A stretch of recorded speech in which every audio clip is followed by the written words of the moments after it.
Olá pessoal, aqui é o Rogério que está falando. E hoje eu vou estar falando para vocês a respeito de por que a gente não deve estar fazendo instalações de correntes contínuas e correntes alternadas no mesmo quadro. Bom, primeiramente a gente precisa entender o conceito de corrente contínua e corrente alternada. Corrente contínua significa que a gente tem uma continuidade de corrente e, no caso, ele mantém uma tensão que pode ter uma variação, mas ela sempre vai estar acima do eixo zero. Ou seja, você pode ter 12 volts, 12.1 volts, e dar uma variada ali, alguns milivolts ali, mas não tem problema. Ele é considerado corrente contínua, né? Se for uma variação de 12 para 5 volts, aí já não é corrente contínua, né? Aí você já tem um problema para resolver, né? Então, a gente trabalha, né, que existe um padrão ali de tipo 2, 3%, 0,5%, onde a gente pode variar essa tensão, beleza? E nesse caso, todos os elétrons eles vão na direção de um único lado, entendeu? Então, ele faz esse círculo aqui, formando então a corrente, né, para girar dentro do circuito, entendeu? Bom, o que acontece se a gente colocar ao contrário a corrente? Bom, se colocar ao contrário, o circuito queima, né? Alguns semicondutores aí vão pro saco e algumas coisas inesperadas podem acontecer. Você pode até, inclusive, colocar uma corrente maior, né, da onde não deveria estar passando aquela quantidade de corrente. Nesse caso, a gente utiliza meios de segurança que são disjuntores para DCs, né, e também fusíveis para poder impedir que essa corrente reversa possa acontecer. Beleza. E já no caso de corrente alternada, a gente precisa entender que você tem uma variação, né, de tensão. Então você está, por exemplo, 220, ele fica menos 220, só que entre o espaço de 220 até menos 220, você vai ter um diferencial aqui zero, né, até que ele volta para cá. Quando está zero, significa que você não tem nem tensão e nem corrente, né? E o que acontece quando a corrente sobe? A tensão vai subindo até os 220, significa que a corrente está num sentido. E quando ela está descendo, quer dizer que o fluxo dela mudou, entendeu? Quando você tem 60 Hz, então você tem praticamente ali, ó, a subida do menos 220 até os 220 num sentido, e depois dos 220 até o menos 220 em outro sentido, entendeu? Tanto que até os disjuntores de corrente AC são diferentes. Eles trabalham no sentido de que quando a corrente zerar, né, a tensão zerar, a corrente se dissipou, então o disjuntor não precisa de aspectos de segurança, entendeu? Tanto como se fosse corrente DC, porque ele trabalha sempre acima de zero, né? Essa é a forma. Então, se você fizer a ponteira de prova de multímetro ao contrário, vai mudar também o sentido da corrente na hora de você ler, né? Vai estar negativo, a tensão também vai estar negativa, mas isso não muda o circuito, entendeu? Bom, então a gente já entendeu a diferença. Uma outra coisa importante a entender é que a corrente alternada, ela tem um campo eletromagnético que ela gera pelo fato dela ficar todo tempo, né, alternando.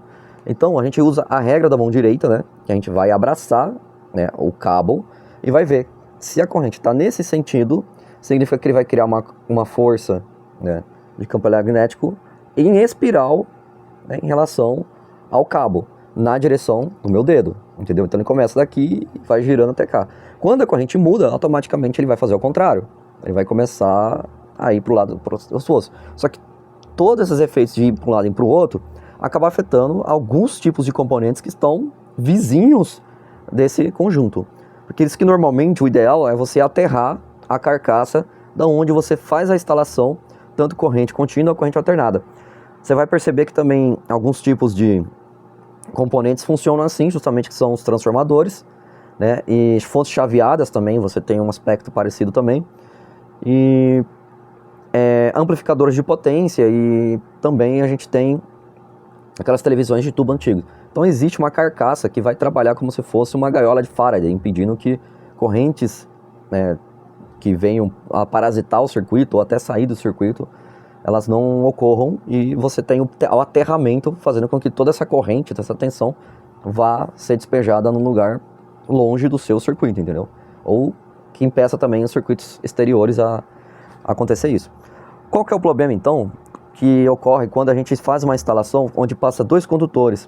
É o condutor de corrente contínua e corrente alternada, né? No caso vai ser positivo e negativo, o fase e o neutro no mesmo eletroduto, ou até no mesmo quadro. Acontece que quando você fizer uma força eletromotriz, uma corrente eletromagnética, quando você tem dois fios iguais, ele não vai induzir, né? Porque um vai ser cancelado pelo outro aqui, entendeu? Isso vai acontecer. Já na corrente contínua, não. Ele vai seguir um sentido, né? E vai voltar pelo outro, entendeu? Então, quando você tem isso aqui acontecendo, se um dos fios aqui começar a separar ou ficar uma coisa, ele pode sair uma corrente parasita e ir parar nesse cara aqui. Acontece que isso aqui tem um suporte máximo de 10 amperes, e dependendo da potência e da tensão que está aqui, ele vai interferir que é a corrente daqui, força até ir no sentido contrário, né? Ou até gerar uma tensão ou uma corrente sobressalente desse cara aqui, entendeu? Nos fios de corrente DC, entendeu?